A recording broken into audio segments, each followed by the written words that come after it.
Deep within the Dorset countryside lies Betttiscombe Manor, a place steeped in a legend as dark as its ancient stones. It's not the manor itself that holds the true terror, but a single, cursed object within its walls, the screaming skull. The story begins with a slave, a man named Azariah, whose dying wish was to be buried in his homeland. His master, defying this plea, buried him in the local churchyard. But Azariah's spirit would not rest.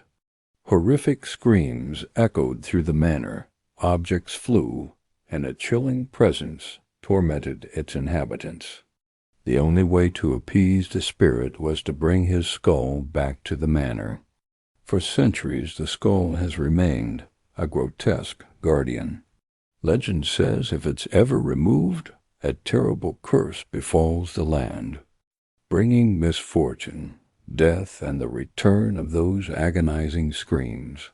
Many have tried to move it, only to be met with inexplicable disasters, their lives unraveling in a spiral of terror and despair. Imagine the silence of the manor, broken only by the creak of old wood, the wind whistling through broken panes.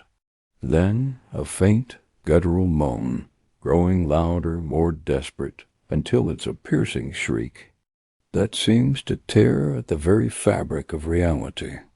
A sudden, distorted face flashes in the periphery, gone as quickly as it appeared. The psychological torment is relentless. Whispers turn into accusations, doubts into certainties of impending doom. The air grows heavy, cold, and the scent of decay fills the lungs. Shadows writhe and twist, forming monstrous shapes that lunge from the darkness, only to vanish upon closer inspection. The mind, once a sanctuary, becomes a prison of paranoia. The skull itself seems to watch, its empty sockets following every move. A subtle shift in its position, a faint tremor, a glint in its bone that wasn't there before. The investigator, driven by morbid curiosity, finds themselves trapped, unable to leave, unable to escape the growing madness. The line between the manor's curse and their own sanity blurs, until they can no longer distinguish between the two. The haunting isn't just in the skull. It's consuming them from within,